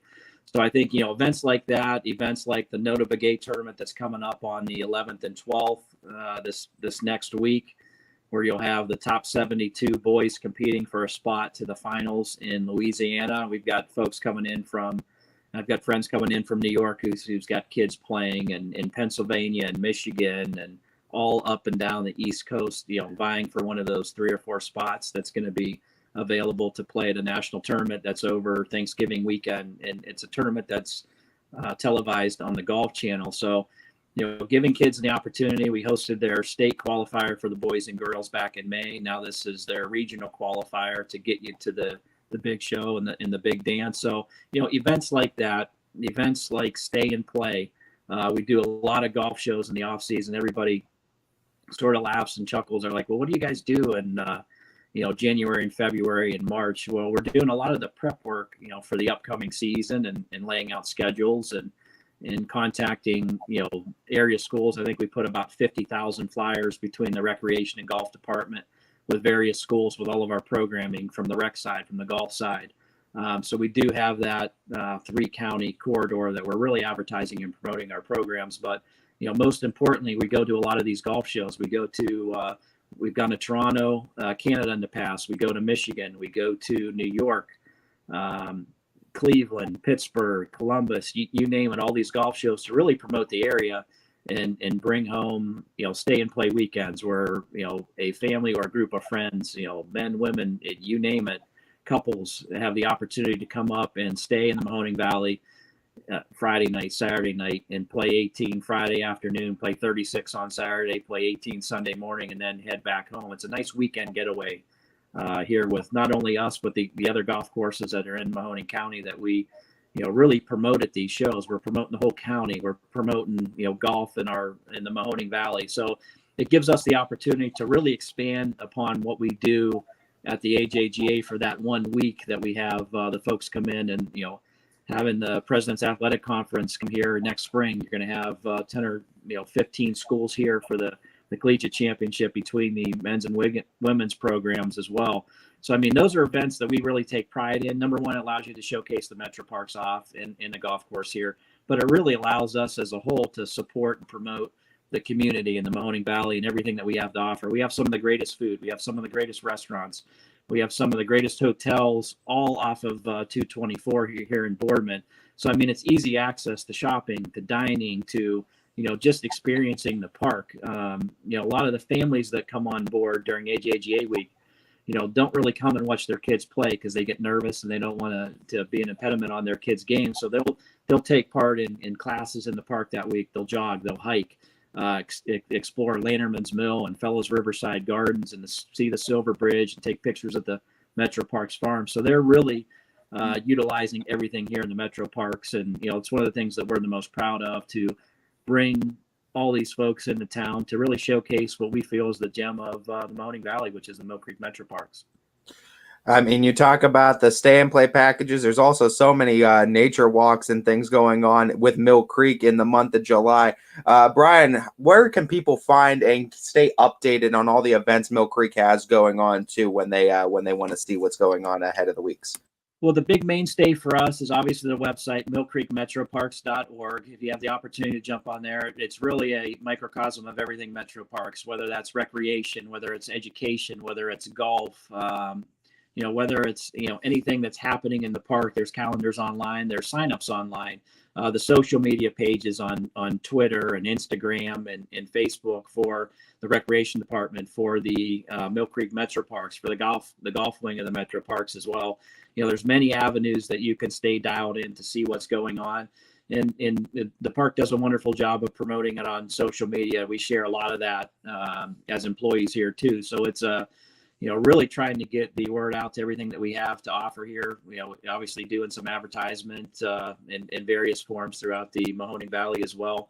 But the website's really just the main driver of everything that you can think of from the Metro Park standpoint. That's from trolley rides to recreational hikes to Metro Mutts. We just finished up the 4th of July parade over the weekend with our Metro Mutts and the Mill Creek trolley in the parade. So, I mean, it's a nice way to really, showcase the Metro Parks and really promote what we have going on here collectively, from an education class to just spending some time at Fellows Riverside or Lanterman's Mill.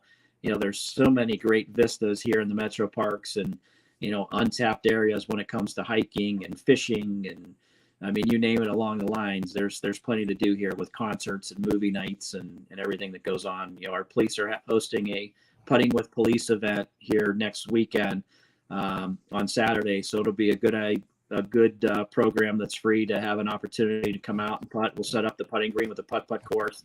Our police will be there. It's really a community outreach program for them that the golf department is, sort of helping them a little bit with some instruction components to that. We spend a lot of time in schools during the off season with being part of PE gym classes and, really just trying to make golf available to every walk of life possible. Brian, we want to thank you for joining us this week, and we look forward to the wonderful week ahead for Mill Creek Golf and Mill Creek Metro Parks. We know there's a lot of fun things. Once again, if you want to check it out, millcreekmetroparks.org is their website, and you can check out their July schedule. They have a lot of fun things coming up around the parks.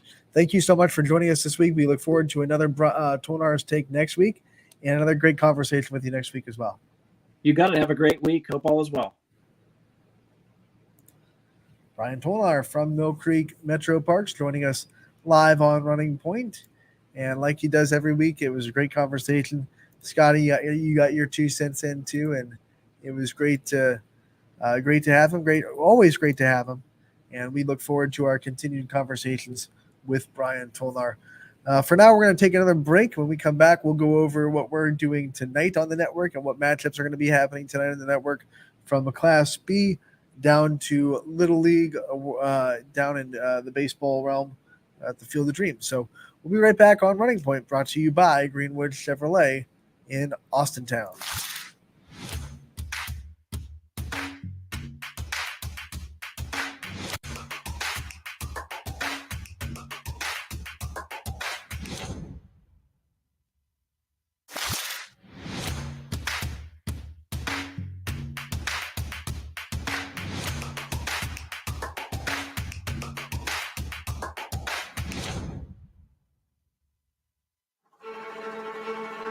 Reliability, innovation, scale. These 3 values are those we look forward to in our business and in our team. If you're ready for a reliable employer who looks constantly to think outside the box in big ways, we're ready for you. Apply now. Help us push the envelope and deliver success. Envelope 1. Take that one extra step. Before the lights come on, before the workday begins, before a long day is ended, or it's time to have fun, it all starts with the people at Joe Dickey Electric. From replacing a light fixture in your home to building a substation for your business. No job is too big or too small. The people of Joe Dickey Electric power them all. Joe Dickey Electric, over 60 years of powering the Mahoning Valley.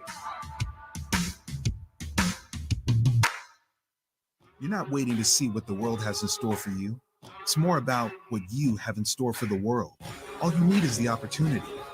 All you need are the resources of a large university and the advantages of a personalized academic setting where you can experience new worlds in the arts and sciences, business, and education and make them your own.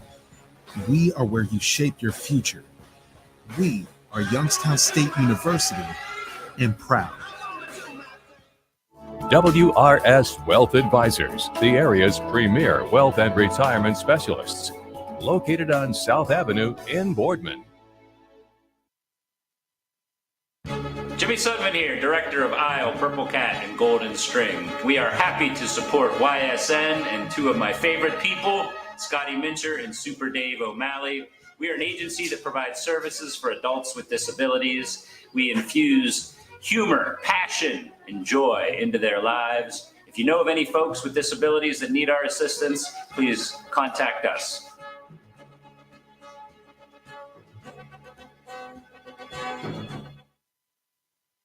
How lucky are we to have not one, but two 18-hole Donald Ross Championship golf courses right here in our backyards. Mill Creek Golf Course was selected by Golf Week as one of America's 30 best municipal courses, continuing to challenge golfers of all levels and featuring PGA professionals, golf instruction, a players rewards club, kids programs, and a pro shop and grill room for a memorable golf experience. Call or click to schedule your tee time at Mill Creek Golf Course. At Greenwood Chevrolet, we offer a worry-free experience for all our customers. From sales to financing and even service, we'll help build your perfect vehicle and lock in your trade value while your vehicle is being built. No worries. We guarantee financing, regardless of your situation or credit history. No worries. And when your vehicle needs service, our award-winning team will get you back on the road. No worries. That's what going the extra mile means. Only at Greenwood Chevrolet. Now is the time to think about your future, where you want to go, what you want to be. Your future can start now at Kent State Salem or Kent State East Liverpool. We have programs that will open doors and provide opportunities for you to pursue your passion. We are affordable, we are close. You call it hometown, we call it Kent State University. Learn more at www.kent.edu/Columbiana. You belong here.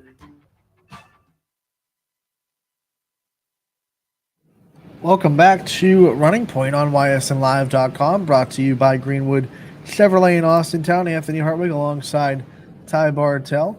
And Ty, we continue our coverage of Little League Baseball tonight, as yesterday the tournament kicked off, and we saw games in 11U and 12U.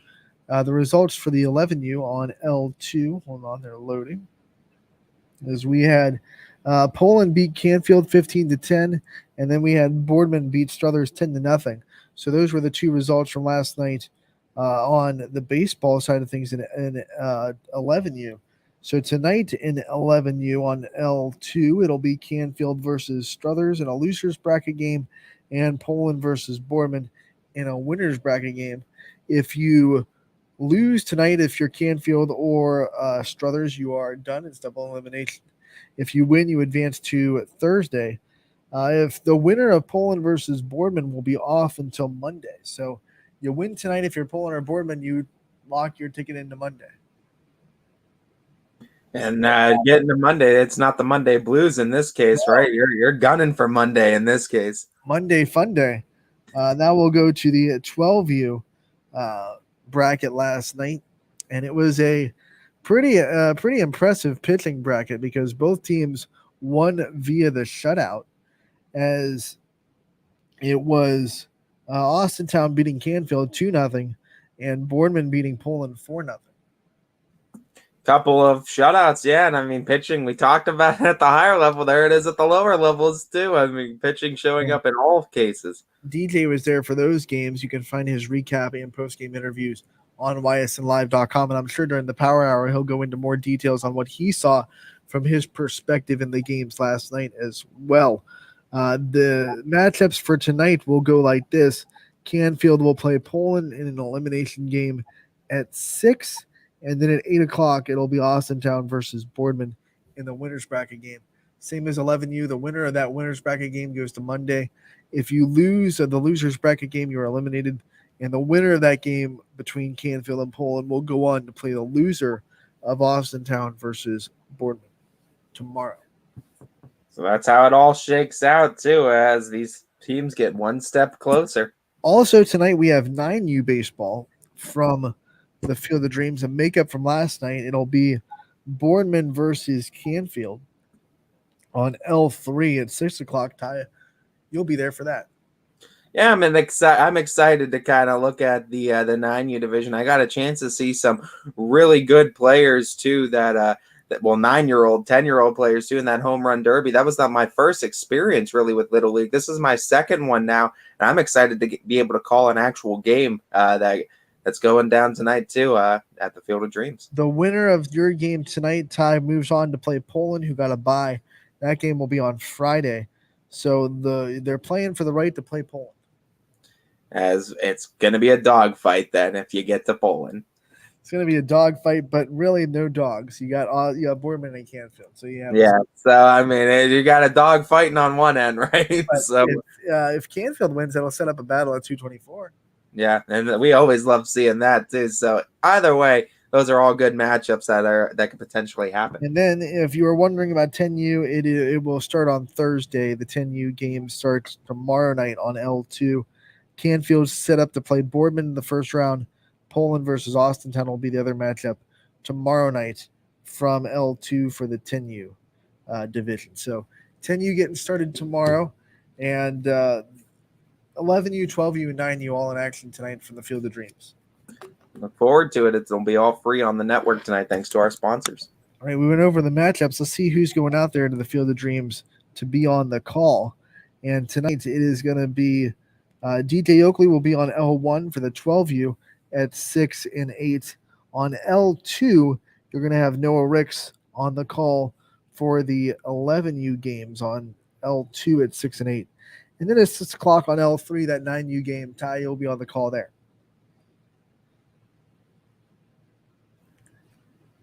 There we go with the mic again. Yeah, I'm excited, like I said, to be a part of this tonight. First game I'll be able to call with them. We also have the 50-70 tournament going on right now. So if you're interested in that, head over to ysnlive.com/live and check it out. Richie Giuliano on the call. That is game 3 of District 11 versus the game winner of game 1 last night. So there will be a game going on at McCoon Park at 4, but unfortunately, because there are games at 4 and then games at 6, we had to make a decision with the announcer. So we decided to cover Field of Dreams. So it is happening. It won't be on the network for the second game at McCoon Park. Yeah, but we will for sure still have plenty for you to watch tonight on the network. It's busy night as it has been the past weeks. Then we have to talk about these Class B matchups as well, Ty, as there's going to be a guarantee of 4 games tonight, but there could be 6 if teams force if necessary games. Yeah, there definitely can be, but still there's plenty of games that have to happen tonight. So we're still guaranteed some Class B baseball in both 16U and 18U. Let's start with 16U as we go into the schedule tonight. And it is game 2 of the series between both Whiting and Astro, and also Creekside and Avalanche. Creekside and Whiting both got the wins last night, so it goes like this. If Whiting and Creekside get the win, they're in for the next round. If Astro or Avalanche get a win, that's that if necessary game. They'll play a doubleheader if either of those two teams win game 1. Immediate following the game, too. So immediately following. You might get maybe 15 minutes to prepare the field, but that's about it. Yeah, so I mean, you got to refocus real quick. You got a championship chance on the line. Ty, we talked about this matchup yesterday, but now looking at after game 1, what are you expecting from game 2 and maybe in game 3? Oh man, this is going to be tough because now it's both teams that were kind of favorite to go into it in both Astro and Avalanche in their respective series. But Now, I think we said Whiting was a favorite, but well, yeah, you historically, I called Astro. historically Astro was like, if you beat Astro historically, it's an upset. Yeah. Here. But this is the case. I still think I'm still going with my Astro train. I think they're going to respond in game 2. That brings back Transformers nerd vibes because one of the Decepticons was named Astro Train. I know. I was looking for to spot it too, but no, they're bringing it back. No, look at that Astro. They have really good pitching. I think I can expect this to go 3 games. I just feel like Astro. It's tough to beat them 4 times in a row, but hey, Whiting has all the momentum though. I know historically Astro is Astro, but how does Whiting not have all the momentum, all the confidence rolling in this game? We've beaten you 3 times. You haven't scored more than 3 runs against us. We have your number. And I mean, that just seems to be the case right now. But if you're Astro, you're sitting there saying, okay, you've had our number, but you have to have it one more time. Yeah, you give us one more chance, one more crack at your pitchers. And anytime Astro Falcons have a chance, it's dangerous. And they have a chance. They absolutely have a chance. They have a seat at a table too. And for Avalanche, flip side, man, this is an offensive team that has exploded all season, that got into an offensive shootout and lost to Creekside. Doesn't Astro always have a chance?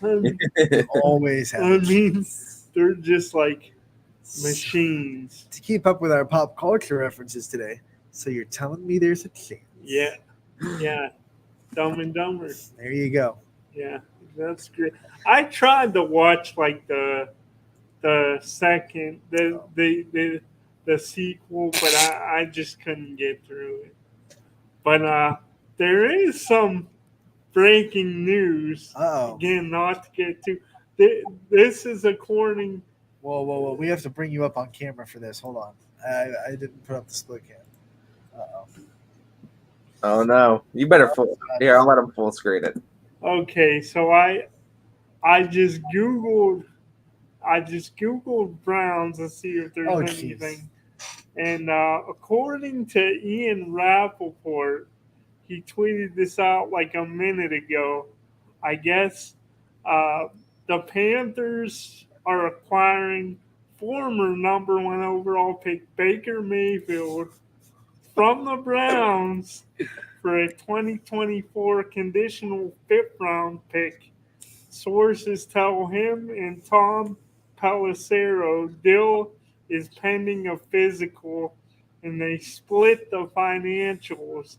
It's Ian Rappaport. I don't see it anywhere else, so I don't know how legit it is. I'm just laughing at the fact that you're trading away the one quarterback that's won you a playoff game in the last 20 years, and your replacement for him is probably going to be suspended for indefinitely. It's such a. And what you're getting back for it is a conditional 5th-round pick. I don't know though, guys. I've been reading a lot since last week, and I've been reading reports that Sue Robinson, the judge, doesn't want him suspended at all. I've read a couple reports where she doesn't think he should be suspended at all. So, if he doesn't get suspended here's at all, the kicker in this. Goodell could veto any ruling.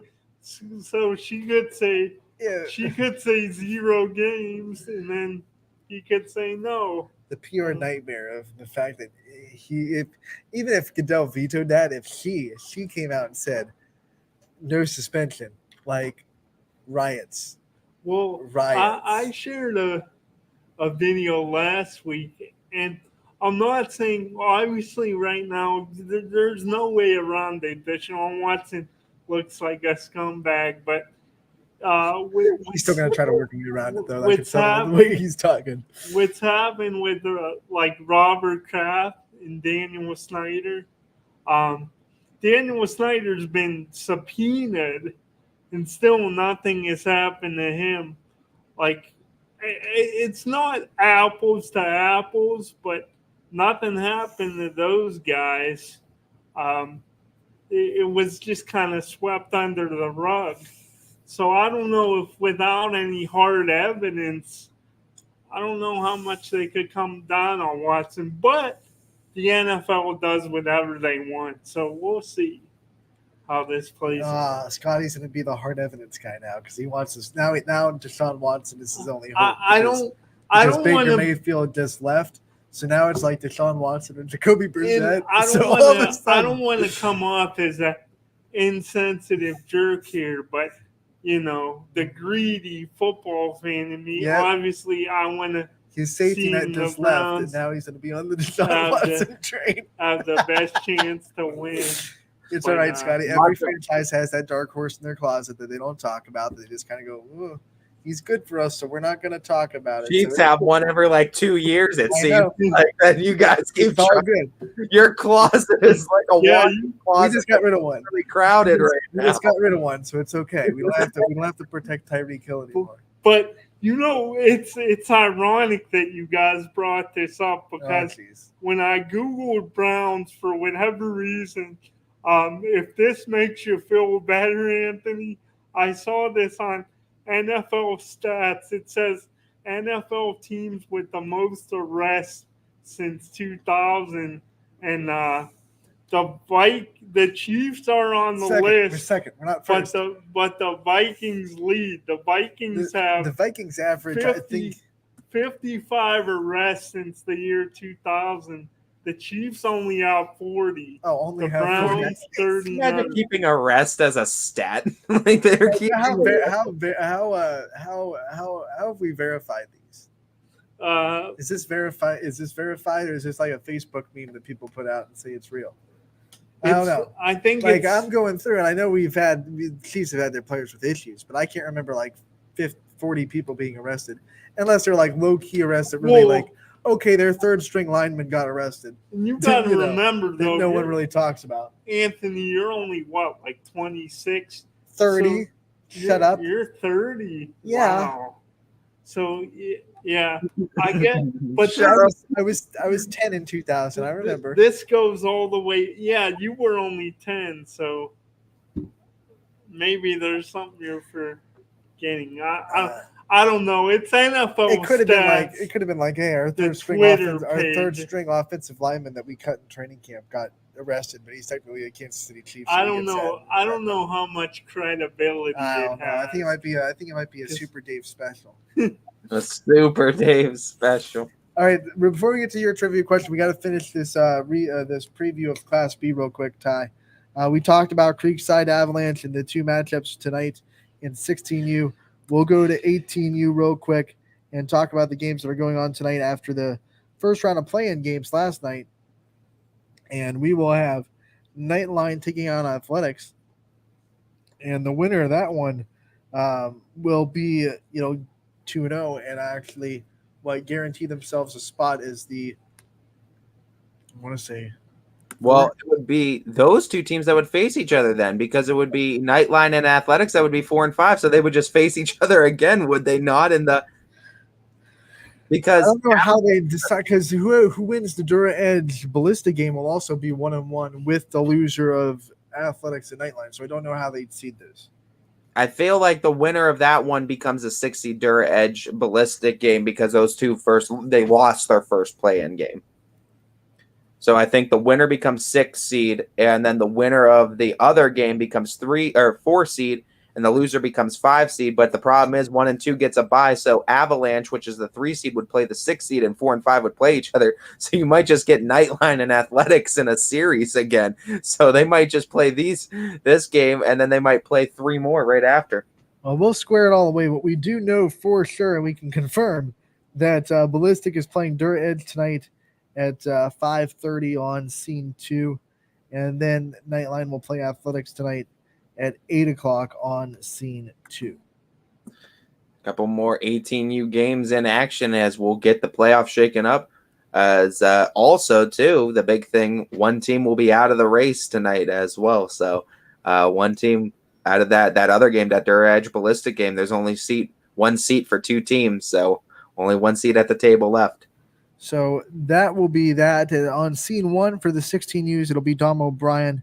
He'll be there at Scene 1. I'm sorry, Scene 2 is 16U. So he'll be on Scene 1 for 18U. Alec Caberna will be on Scene 2 for 16U. And he'll also be those if necessary game on Scene 2 as well. Matt Mayer doing the other 16U games on scene 3. And once again, he'll be doing a doubleheader if necessary. We'll be excited, too, to hear those voices on the network tonight. So a guaranteed 4, 5, 6, 7, 8, 9, guaranteed 10, 11. The guaranteed 11 games on the network tonight because the Scrappers are also home against State College. So Richie Giuliano will be on the call down there. Guaranteed 11, but a possible 13 if Avalanche and Astro force a game 3 of the series in 16U. Never All right, know. Scotty, you got your trivia questions ready? Oh, yeah. All right, Rock and fire. You got 10 minutes starting now. All right, hey, let's go. Here we go. Okay, so I'm going to start off. You know, I've gotten borderline cocky here over these last few weeks because I've made up some serious ground on Utah. Still down by 6. But I wanted to start off the day with one I had left over from last week, Ty. So here we go. I want you to name me the 3 countries that hosted the Olympic Games that no longer exist. So wait, I want to just make sure I'm on the same. So the countries no longer exist, but they've hosted the Olympic Games. Is that what you're saying? Yes. Okay. So I'm guessing they changed their names is what I'm thinking, because I think there are some countries. I don't think they didn't get taken off the map by a disaster. Yeah. No. They're gone. One for sure. What? One for sure is the Soviet Union. I know that one right off the rip. Yugoslavia is another one. You got to say the USSR, Mother Russia. Yeah, I'm sorry. Yeah. Soviet Union, Yugoslavia is another one. I know the third. Can you get it? I feel like it's not something like super obscure. It was before Berlin Wall, West Germany. Yeah. West Germany held one too. Yeah, he got it. You got all it. 3. I thought that one might trip him up because a lot of people forget that technically West Germany was its own nation. Yeah, with the Berlin Wall. For a while. I almost forgot about it before the Berlin Wall came down. It was West and East Germany. Mr. Gorbachev, tear down this wall. All right, he got 3 on you to start the day, Scotty. You got some more? Yeah, I do. Now this is hardball time. Oh, here we go. I want to know, what animal family does the Guardian mascot slider come from? Also, this is going to be a 3-parter, so I want to know, what animal family does slider come from, the Guardians mascot? Also, how much money does Slider make per season, and what was his first year he debuted with the now Cleveland Guardians? Whoa. So you got to know what animal, because he's not an animal. Let's just be honest. He's something else. But apparently, what the hell kind of apparently he derived from something. So it must be in like the mascot bio. I'm guessing he derived from some kind of animal. And then you have to know what he makes, which is probably also in the bio per year. And then what year he debuted. I think that one's probably the easiest for Ty to get, what year he debuted. Yeah, I think he debuted in 1990, if I'm not mistaken. Right there? Right there. All right, that's okay. one. But the other 2... Salary is going to be the hardest one for me, so I'm saving the salary for last. So what was the other question? What animal family he belongs to? Oh, man. You think that one might be the hardest one? That's the hardest because he's the blob. I'm going to throw a guess. I'm going to say he's part of he looks like the Fanatic from the Phillies, so I'm going to say he's part of whatever the Fanatic is. I want to say he's a Fanatic. That's not an animal family. It is not an animal family. What's the animal? Give us according to my research, according to Google Super Dave here, it is the Amididae family, and they are reptiles. part of the turtle family is Emididae family. Emididae? I think that's how you Spell it. pronounce it. It's Emydidae. Emydidae.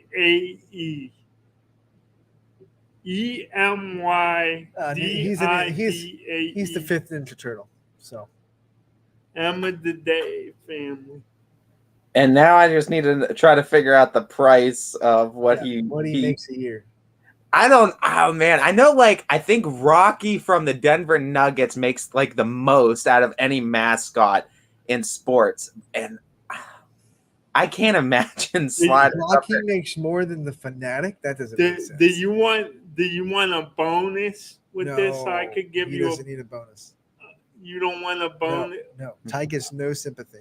Get it, Ty. Can I get one clarification? Is it an hourly thing or is it a salary thing? Per season. Okay, so it's salary per year. Okay. I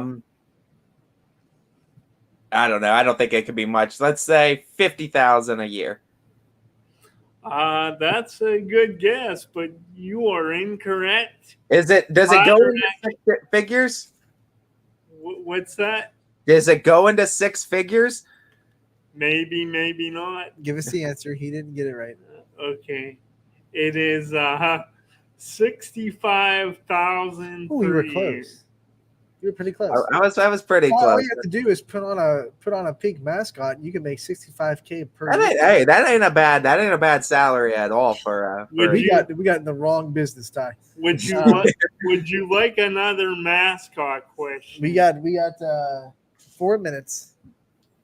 I would say pick your best one and shoot with it. Hey, Scotty, you got two on me with the mascot question. You might be on the day. Okay, I'll go with another mascot question. Okay. I want to know who is the highest paid mascot in Major League Baseball? So sticking with baseball, just in Major League Baseball, I have a guess. Who is the highest paid mascot? I have a blind guess, but I'm going to say it without the mic and see if I'm right because I'm curious.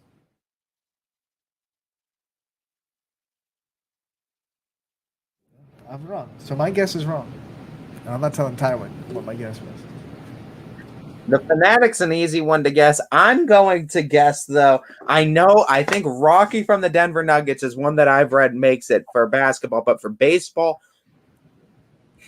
I don't know if you're going to go. I don't know if you'd ask that question, Scotty, considering I just said Fanatic and considering I know what the Fanatic is. So I'm going to throw a different one. The only other notable one that I know, because I've been to a game there, is Fenway. So I'm going to say Wally, the giant green monster. Wally, Is that what you think? He got it. One of the best Sports Center commercials to exist. You're good, man. You're good. Big Poppy sitting with. Yeah, Byron. I know which one you're talking about. Who was the Yankees catcher for a long time in that period? period? Posada. Yeah, he's sitting there with Posada. Hey, Jorge, man, what's up with your hat? It's not broken in, man. You never worn it. And then he puts on the Yankees hat while Wally walks by, and Wally just drops everything. Wally! He makes up to 70 grand a year just in My case guess you was were- Mr. you Met, were but I just wondering. went with it because it was New York, and I thought New York was a big market. I couldn't think of a. Yeah, I thought of Mr. Met, but I couldn't think of a Yank. I don't know if the His Yankees. salary probably got really derived when he flipped off the crowd. Yeah, That's why he ruined his salary. they were like, "Well, Mr. Met can't be paid that much anymore." Oh man, good questions though, Scotty. I like the mascot questions. Ty still won the round 4-3, which means he takes a 7-point lead into next week. You had a really good week though, Scotty. I like those mascot questions. That was off the wall, something different. I'm hanging in the neighborhood. I got one that's pretty good that Super Dave helped me come up with it all. That I'll keep in the holster for next week. All Scotty needs to do, Scotty got me with that one right hook the one day. He got the 5 spot on me, but he's been getting points every week. I have not shut Scotty out in some time now. He's been bringing the heat for the last few weeks. I made you. I've at least made you bleed tired. You're not in the. It's like Ivan Drago, like when Rocky finally cuts him, realizes he's not indestructible. You're I getting got one more mascot question for you. Okay. Okay. What's the exact date of the debut of the Broncos live horse mascot Thunder?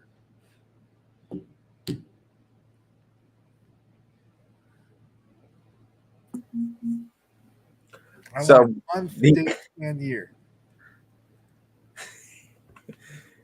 For how many points is the question?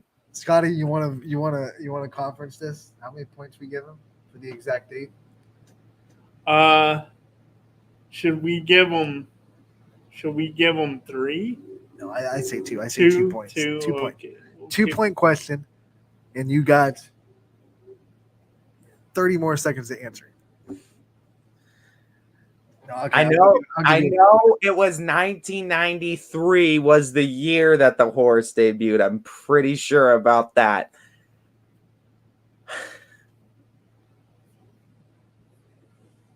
I'll say September 18th, 1993. Oh, so close. So close. September 12th, 19. Oh, it was 6 days off. You had week I knew it was 93. I knew I was debating. I didn't think August was when football started back then too. So I felt Scotty September was safe. Said 2 points, so Scotty gets 2. And that means Scotty wins the day. Knuckle touch. 5-4. All right. Nice job. That'll do it for Running Point on today's episode. We'll take a 22-hour break. Casual Sports Podcast coming up next from 2 to 3. Power Hour from 3 to 4. And then a lot of games on the network. Could be 2 more if Avalanche and Astro get a win in Game 1. We'll have an extra bonus 2 games on the network as well in Class B baseball. Scotty, thank you so much for joining us today like you do every week. We enjoy your presence. You bring a lot to the show. You did a great job. And we'll see you next Wednesday for another wonderful episode of Running Point.